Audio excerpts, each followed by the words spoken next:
Hi Tom, Andy here. Just watched your video 22nd of November 1963 and thought I'd give you a perspective from a UK, a British English even point of view. 22nd of November 1963, I was approximately 5.5 years old and at school, but it's possibly one of the first sort of real memories, especially world events or anything sort of outside immediate family, that I remember. Obviously I remember my parents being sort of shocked by it, watching it on the TV. I remember seeing the papers, and as I said, it's the first thing that I really remember outside my own personal family.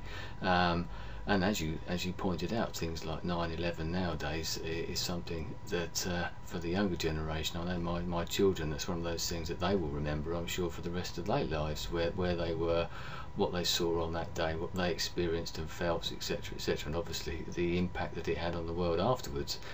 9/11's had that impact, 1963 had that sort of impact as well, that sense of shock, I know, especially across the world, because it was the first of those sort of series of unfortunate assassinations that you had in America in the 60s, and set the scene for all that sort of thing, I suppose, that came from there. It's nothing like that really happened like that and reached across the globe, which that particular shooting did. Obviously a major event with the president and that sort of thing as well, but a very major event. Another one that I certainly remember, if you want to go into all these sort of memories, was the moon landings, July 1969.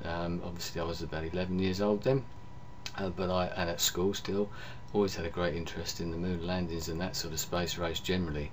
And Kennedy started that, I suppose, you know, that's part of his legacy, I suppose, once again. I remember my father getting me up at sort of 3 o'clock in the morning British time, just to make sure that I was there, sat on the sofa watching the telly, to watch another moment in history, obviously a much better moment in history, and one that was certainly planned. As you say, the 9/11 things as well, when that happened, affected a lot of people. I certainly remember that day very, very vividly. But watching that, it got me thinking actually that all these things, and the things that I've just mentioned, all those great world-shattering events in one way or another, they're all American, aren't they? Why is it? I know that America's obviously got great power in the world, but all of those three events, and sort of three of the biggest events that have happened in the world since 1963 and the Kennedy assassination, the moon landings, 9/11, all American events. I don't know why that is. Maybe someone can tell me, maybe you can tell me, Tom.